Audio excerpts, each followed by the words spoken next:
What's goody, what's goody? Once again, y'all, we are here for Hood Translations of the Bible. My name is Eli Blacide. Last time we finished at Genesis chapter 3, so we're going to start at Genesis chapter 4. As y'all can see, I didn't really change up the setup or whatnot, but now y'all can kind of see that I have my physical Bible in front of me, so that's of course where I'm going to be reading from. So let's go ahead and get it started. Genesis chapter 4. And as y'all remember, my mama got the little subtitles at the top of her Bible, baby. So this one will be about Cain and Abel. Abel, I'm sorry. Let me say his name correctly. Also, let me start because that's what I'm going to be saying. Adam and Abel both have apostrophes in their name. So Adam, which y'all say Adam, but it's A-D apostrophe A-M. So Adam, like once again, as the Hebrew pronunciation of man. And then I don't know what Abel means. Abel is what y'all call it, but it's A apostrophe B-E-L. So I'm going to assume it's Abel or Abel, not Abel. My fault, y'all. Anyhow, let's begin. Chapter 4, verse 1. And Adam knew Eve. To know somebody means y'all was doing what grown folks do. When married grown folks supposed to do. That's why y'all not supposed to be out here just doing it with any and everybody. But y'all grown, y'all gonna do what y'all want to do. All I'm saying is you should probably know who you getting into bed with. But that's neither here nor there. And Adam knew Eve, his wife, and she conceived, and bare Cain, and said, I have gotten a man from the Lord. And she again bare his brother Abel. And Abel was a keeper of the sheep, but Cain was a tiller of the ground. And in the process of time, it came to pass that Cain brought of the fruits of the ground an offering unto the Lord. And Abel, he also... My bad, I thought it was mad blurry, but it's not. It's just mad light. Y'all know I gotta read during the daylight. So sorry. Verse 4. And Abel he also brought of the firstlings of his flock and of the fat thereof. And the Lord had respect unto Abel and to his offering. But unto Cain and to his offering he had no respect. And Cain was very wroth, and his countenance fell. Wroth, of course, means mad. It means like angry. It's like wrath. Countenance, I'm pretty sure means like his confidence or his composure, but let's check it while we're right here. What does countenance mean in the Bible? Ooh, in the KJV Bible at that. In the KJV Bible, countenance primarily means the face or facial expression, which is seen as a reflection of a person's inner character or emotion. So like I said, his composure, did I say composure? I'm pretty sure I did say composure. Like I said, his confidence and composure. So like I said, was never a dummy, but let's continue. Verse 6.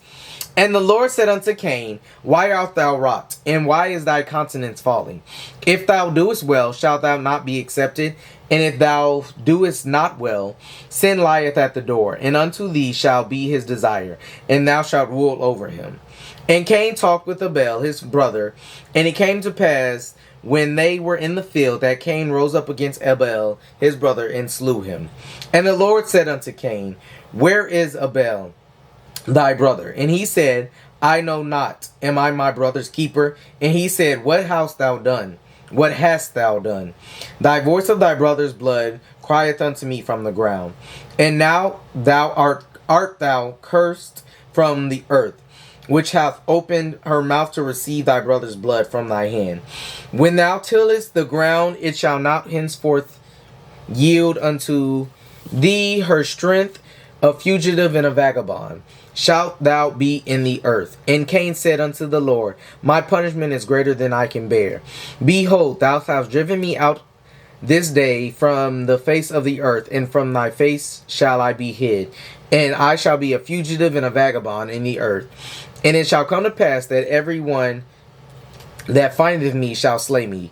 And the Lord said unto him, Therefore, whoever slayeth Cain, vengeance shall be taken upon him sevenfold. And the Lord set a mark upon Cain, lest my finding him should kill him. Lest thy finding him, any finding him, so sorry, shall kill him. Finding him should kill him. Verse 16. And Cain went out from the presence of the Lord, and dwelt in the land of Nod, on the east of Eden. And Cain knew his wife, and she conceived, and bare Enoch. And he built a city, and called the name of the city after the name of his son, Enoch. And unto Enoch, I'm pretty sure, anyhow. Oh, Cain found the city and named the city unto his son. I was thinking they was talking about Enoch, but no. Cain's wife bore Enoch, and then they went back to Cain, named the city after Enoch. Boom. Verse 18. And unto Enoch was born Irad, and Irad begat Mehujael. And Mehujael begat Methuselah, and Methuselah begat Lamech. And Lamech took unto him 2 wives. The name of one was Ada, and the name of the other Zillah. And Ada bare Jabal. He was the father of such as dwell in tents, and of such as have cattle. And his brother's name was Jubal. I'm so mad that y'all did that to them like that. Why would you, unless they was twins, why would y'all name them that close to each other? He was the father of all such as the handle and the harp of the organ. Verse 22. And Zillah also bare Tubal-Cain, an instructor of every artificer in brass and iron. And the sister of Tubal-Cain was Naamah. We're going to search what an artificer is, just because it's given artifact, but like I said, it's spelled definition, KJV Bible. In the context of the KJV Bible, an artificer is a skilled craftsman, artisan, or mechanic who works with a particular craft. So essentially like a smith. Boom, boom, boom. Verse 23.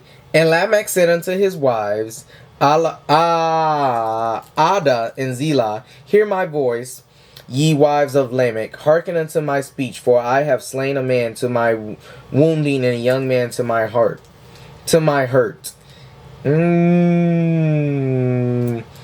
Alright, that's verse 20. Well, once we finish this chapter, we're going to go back and read the NIV version of verse 23. Because that was kind of I kind of get what he's saying, but anyhow. Verse 24. If Cain shall be avenged 7-fold, truly Lamech 70 and 7-fold. Alright, that's bold of you. And Adam knew his wife again, and she bare a son and called his name Seth. For God said, he hath appointed me another seed. For God said she hath appointed me another. Oh, said she. So she said, for God was saying, she said for God. And then they're saying, she said, and then they're continuing. So once again, verse 25. And Adam knew his wife again, and she bare a son, and called his name Seth. For God, said she, hath appointed me another seed instead of Abel, who Cain slew. And to Seth, to him also there was born a son, and he called his name Enos. Then began men to call upon the name of the Lord. Alright, that's the end of chapter 4, but let's go back. Like I said, we're going to read the NIV of chapter 4, verse 23. I got to remember I'm in Exodus. We're on chapter 4, 23. So if you remember, it said, and Lamech said unto his wives, Ada and Zillah, hear my voice, ye wives of Lamech, hearken unto my speech, for I have slain a man to my wounding, and a young man to my hurt. Now, in the NIV version, ooh, baby, I'm not even reading the NIV, I'm reading the ESV, which is the English Standardized Version. And like I said, y'all know my digital Bible can do both sides. So anyhow, in the English Standard Version, whatever the little acronym is for, Ada and Zillah, hear my voice, you wives of Lamech. Listen to what I say. I have killed a man for wounding me, and a young man for striking me. All right, so I don't know who he's talking about, but he was letting them know, yo, I killed somebody. I got wounded. I guess his young son, his young whatever companion, had tried to also strike me, and so I had to piece both of them up. That's what it's given. But then he then goes on to say, if Cain's revenge is sevenfold, then Lamech's is 77-fold. That part, it's not really confusing me, but it's giving me like, God didn't tell you that. You just popped that phone. Like, I am technically Cain's seed after so long, because, you know, they bore Enoch, and then Enoch bore all them children, and he is, of course, the great-grandchild or whatever, whichever one. I ain't keep up, I'm sorry, but he's some descendant of Cain. So he was like, if surely Cain's is sevenfold, by this point, for me, it gotta be 77-fold. That's why he ended up taking a life. But what was I finna say? Oh, as we get into this too, boom. This also gives me reverence, which I think I told y'all before, or if not, as much as in Christianity we are taught that God is all-knowing, once again, I believe he is all-knowing as in all omnipotent to what is happening at the current moment. However, I won't say to like he is all-knowing as in he already knows the path that is going to take. And I only say that because this is another example where in verse 10 he said, what? No, verse 9. And the Lord said unto Cain, where is Abel, thy brother? And now most people will debate me and be like, well, he was just asking him to see if he would lie. But then he goes on to say, and he said, I know not. That's, of course, talking about Cain. Am I my brother's keeper? And he said, what hast thou done? Thy voice of thy brother's blood crieth up unto me from the ground. That's giving me more reverence, too. It's like, literally, at that point, I feel like he would have been like, why are you lying to me? I know what you did. He said, what hast thou done? Which, of course, he has the inference and the clues, because at the same time, your brother's blood is now crying to me from the ground in which I tilled. Or, you know, which I made and whatnot. And so then that's when he stopped talking to him. He said, at this point, now you getting smart and whatnot, I'ma just go ahead and let you know. He says, and now art thou cursed from the earth, which has opened her mouth to receive thy brother's blood from thy hand. Now, if you remember, Cain was a tiller of the ground. If I'm remembering correctly. So sorry. Living in the creature and the dog ain't names to the cat. Ooh, baby, why did I go that far back? Yeah, in verse 2, you have, and Abel was a keeper of sheep, but Cain was a tiller of the ground. Which means the ground would always be fruitful for him. Because remember, they are just outside of Eden. So they are technically still around similar to the garden. Which, you know, if you know anything about land, yes, it could be a quick, the soil right next to this soil is no good. But most of the time when you have a garden that is fruitful and prosperous, you're not getting it when you just got kicked out of the garden. Like, the ground is still fertile. It is still good as long as you treat it well. It ain't as nutritious as, of course, the main pot, but it still got some remnants and whatnot. So now he has said, now you shall be cursed. I'm no longer giving that gift to you. Anytime that you till the ground, she not gonna produce nothing for you. Because why would you ever play me like that? And why would you spill your brother's blood and spill it on my ground at that? Yeah. And so that's what I feel like was going to, not even feel like was going down. That's what he was basically saying. But then also too, I want to put, and then of course Cain was complaining, was like, no, like, that don't do that. Like, that's too much. But he was like, and then he surely was afraid that he was like, all right, well, like, if I don't have that blessing on me, or I don't have your blessing upon me anymore, anyone that find me is going to kill me. And he was like, no. And that also gives me reverence that there was more people. Because if there was not, hold on, wait, I found it. I'm so happy. Because I was telling y'all about this. Now remember, Cain is Adam and Eve's son. So if it was just them, he wouldn't be worried about anybody that could find me is going to kill me. That findeth me is going to kill me. He was just like, he said anyone that findeth me is going to kill me. So if it was only them, it only would have been Adam and Eve. It would not have been nobody else. So that right there gives you and gives me solidification as what I told y'all before. He made other, I guess, copies or other pairings. They just wasn't in the garden. So we're focused, of course, in the garden. But now that you've been kicked out of the garden, and now you also, too, when you've been kicked out of the garden, I got to kick you out of this land further. Now he's worried. Now I no longer have your blessing. So anyone that's going to find me will kill me. He says, in verse 15, and the Lord, no. I ain't even trying to talk about 15. Which one? No, 16, and Cain went out. No. Oh, boom. It was 15, like I said. And the Lord said unto him, therefore, whoever slayeth Cain, vengeance shall be taken upon him sevenfold.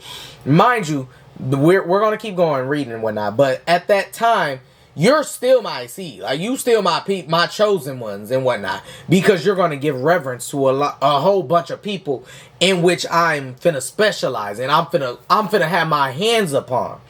But at the same time, you played with me. So I'm not... They can't kill you. And I'm not going to kill you. But I'm not finna give you my blessing no more. But at the same time, that don't give them right. But anyhow, we keep going. Once again in 15. After sevenfold. And the Lord set a mark upon Cain, lest any man finding him should kill him. Now, if you ever watch like Supernatural, they call it the mark of Cain. And it was an essential mark that lets them know like he was a killer. And then, of course, in Supernatural, he had a knife and everything that could kill, I'm pretty sure, anything, any species and whatnot, because it was the first murder and whatnot within the Bible. But, of course, the mark of Cain is what they call it. Or even... I'm pretty sure it's not a synonym. What do they call it? They call it like Catch-22, Babel, the Tower of Babel. I used to do it in school all the time.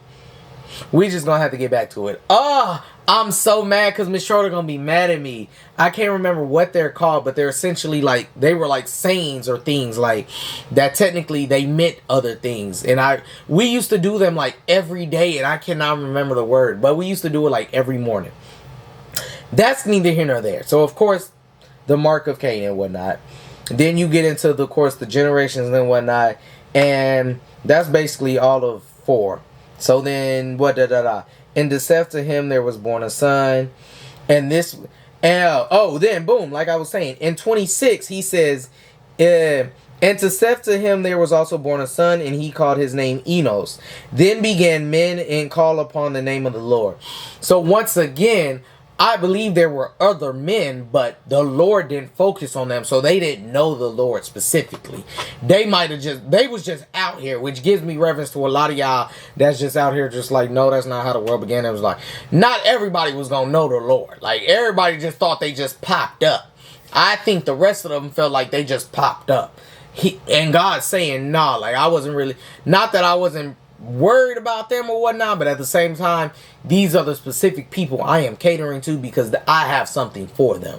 I don't think it was a preference thing or whatnot. Just at the end of the day, if you, of course, any mission or anything you have to, even if you look at your goals, you might have 100 different goals set, standard, plan. You know that when you complete them, they're gonna be solid. But if you don't take the time to focus on one and see one thoroughly out, usually none of those goals get completed. And that's what I feel like he was doing.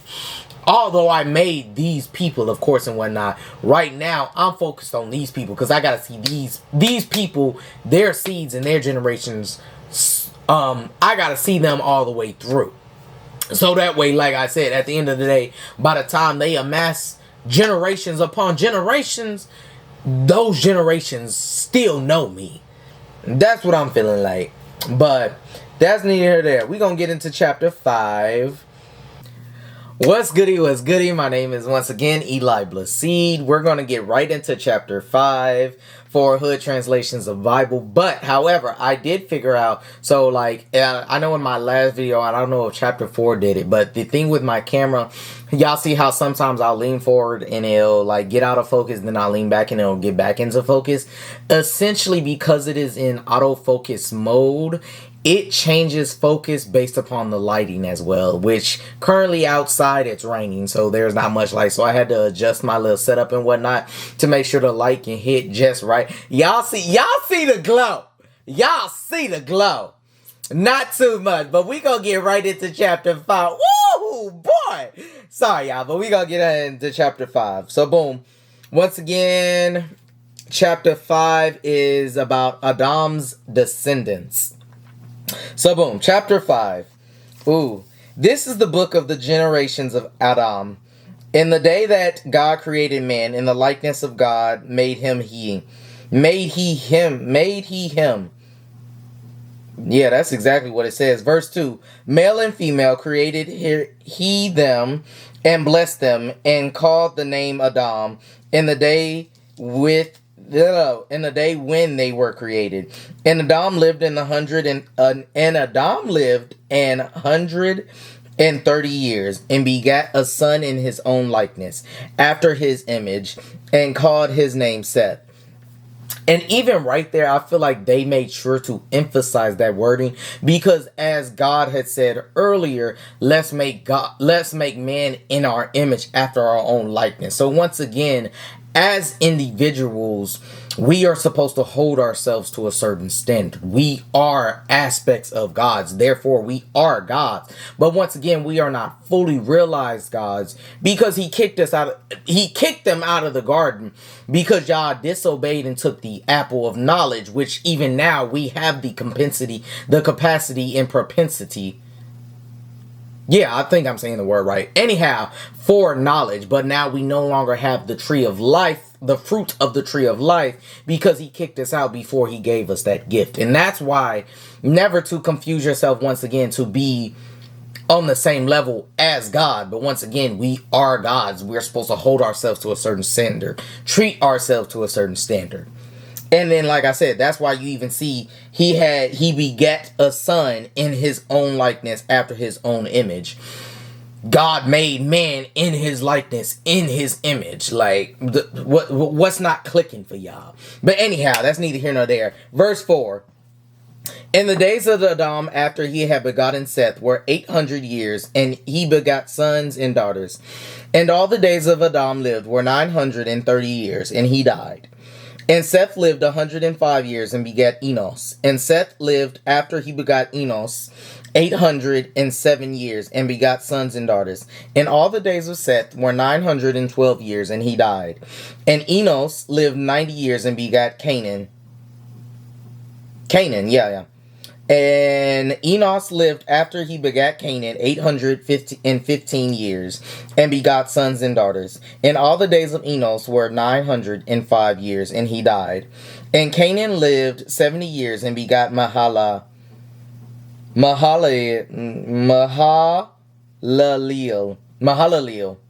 I think that was right. It's broken up, so that's what I'm going to have. Anyhow, and Canaan lived, after he begat Mahalalel, 840 years, and begat sons and daughters. And all the days of Canaan were 910 years, and he died. And Mahalalel lived 65 years, and begat Jared. It's supposed to be Jared, but it's the apostrophe as well. So I'm going to say, like I said, Jared. And Mahalalel lived... Sorry, y'all know the Bible lived, after he begot Jared, 830 years, and begot sons and daughters. And all the days of Mahalalel were 895 years, and he died. And Jared lived 160 and 2 years, and begot Enoch. And Jared lived after he begot Enoch 800 years, and begot sons and daughters. And all the days of Jared were 960 and 2 years, and he died. And Enoch lived 60 and 5 years, and begot Methuselah. Sorry. And Enoch walked with God, and he begot Methuselah 300 years, and begot sons and daughters. And Enoch walked with God after he, verse 22. And Enoch walked with God after he begot Methuselah 300 years, and begot sons and daughters. And all the days of Enoch were 360 and 5 years. And Enoch walked with God, and he was not, for God took him. And Methuselah lived 807 years, and begot Lamech. And Methuselah lived after he begot Lamech 780 and 2 years, and begot sons and daughters. And all the days of Methuselah were 969 years, and he died. Before we even get into verse 28, in case y'all ever get in a trivia question or anything, the longest person that lived in the Bible was Methuselah, which even they have, I think it's called a literary illusion, which last time I had told y'all about the Tower of Babel and Cain's, the Mark of Cain, and how in literary devices and whatnot, and we used to do them every day in middle school. Miss Schroeder, I think I got it right. I think they were called literary illusions, and what they were essentially were sayings to allude to other, I guess, stories or other phrases, other things that were held or common knowledge. And now you are using them in a more colloquial aspect, in a more modern aspect, or to adhere to whatever you're doing now. So I think I got it. Literary illusion. But anyhow, in case y'all ever need to know or whatnot, they'll be like, oh, they lived as old as Methuselah. Yes, that's because he was the oldest person that lived in the Bible, which I even think, once again, this emphasizes God truly didn't fully, I guess, not that he wasn't all-knowing, of course, all-omnipotent, but he didn't sometimes he put things in order not knowing what they was going to turn out. Because once again, if you remember, he had kicked Adam and Eve out of the garden. Now they will no longer have eternal life because they do not have the fruit of the tree of life. However, I think he's still kind of spacing out how many years am I supposed to give y'all, whatnot, because these were pretty much all the generations and all the people that were living outside of 100 years. I think the youngest one was Enoch, and that's because I don't think he found God until after he had Methuselah, because it says in verse 22, and Enoch walked with God after he begat Methuselah 300 years, and begat sons and daughters. So once again, as much as the rest of them, I don't know if they were already with him or whatnot, but he ended up dying at the youngest age, when he was at verse 23, and the days of Enoch were 360 and 5 years. Everybody else was getting 900, 800 years. That's all I'm saying. So I feel like, once again, he was kind of spacing it out, seeing what was going to go down and whatnot. And then I feel like he maxed out at 100. Even now, of course, we get people that all live to 113, 120 and whatnot. But it's never too far gone where they 150 now or something like that. You feel what I'm saying? So I feel like, especially as we have this colloquial understanding that human lifespan is now, 100 years about, or that's about the average, which I know they're trying to make medications or trying to make advancements to extend the human life. That's neither here nor there. Right now, that's what I'm feeling like. God was trying to figure out what was going to go down, or how much time he was going to give y'all, because y'all can't have my eternal life gift no more, because y'all done already messed it up. Verse 28, and Lamech lived in 802 years. Lived in 182 years. That's 182. And begot a son. And he called his name Noah, saying, this same shall comfort us concerning our work, and toil our hands because of the ground which the Lord hath cursed. And Lamech lived after he begat Noah 595 years. and 90 in 5 years, and begat sons and daughters. And all the days of Lamech were 777 years, and he died. And Noah was 500 years old, and Noah begat Shem, Ham, and Japheth. Shem, Ham, and Japheth. Now, before we even fully delve into that, going back to verse 29, and he called his name Noah, saying, this same shall comfort us concerning our work and toil our hands because of the ground which Lord hath cursed. I'm pretty sure that's like, what does that say? Doubt is rest or comfort. This Anyhow, I'm pretty sure he's saying, because it literally comes, he said, and after he begat a son, and then he called his name Noah, saying, this same shall. I'm thinking he means like this same as in this child.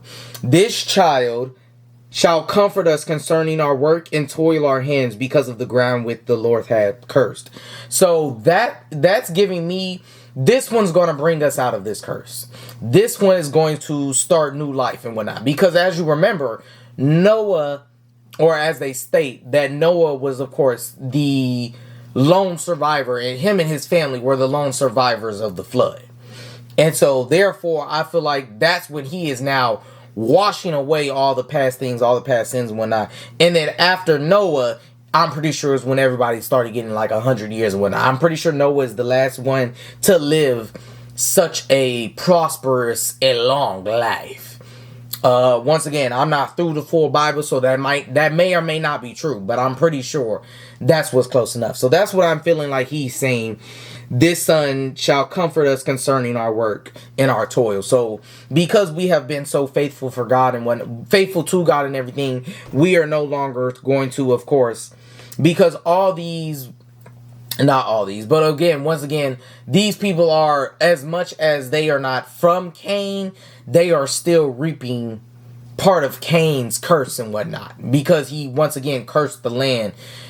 It would never grow for, of course, Cain, but even these people, as not the descendants, relatives of Cain, y'all might get something out of the ground, but y'all still not gonna get what I really could have gave the ground to give. You feel me?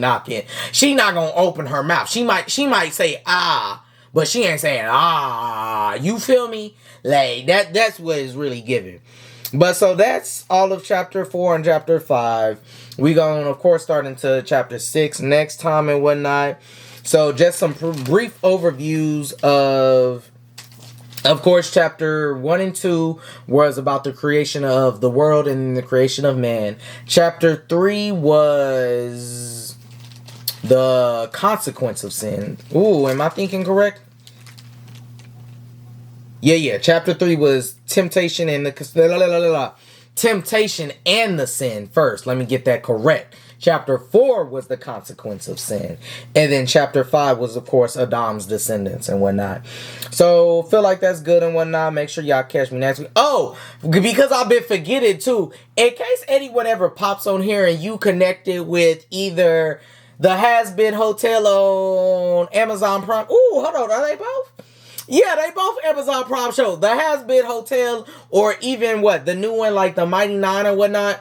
Hey, how y'all people call me? How y'all people contact me? I'm trying to voice act for one of those. I feel like both those shows bomb concepts and whatnot. And I know Has Been Hotel just popped out with season 2. They actually did it a couple weeks ago, but I ain't watched it yet. So I gotta see where y'all going and whatnot, because sometimes we get new seasons and they mess it up. But from first season and whatnot, and then the Mighty Nine, I've only watched about 3 episodes so far because they come out weekly or whatnot, or that's what it's given. Fire. So once again, if you the casting director, voice director, if you work on the show, anything, have your people contact me. That's all I'm asking. I'm trying to voice act with y'all. Also, I gotta be one of those. I never thought I'd be one of those, but then I had to realize that's literally, it helps boost your SEO and everything, and it helps small content creators, of course, compete with larger content creators. So make sure y'all like, share, subscribe, all that good stuff. Invite your friends, tell them to like, share, subscribe, and all that. Love y'all. Catch y'all next week. Be easy, be breezy. Had a week y'all deserve, day y'all deserve. All that. Much love.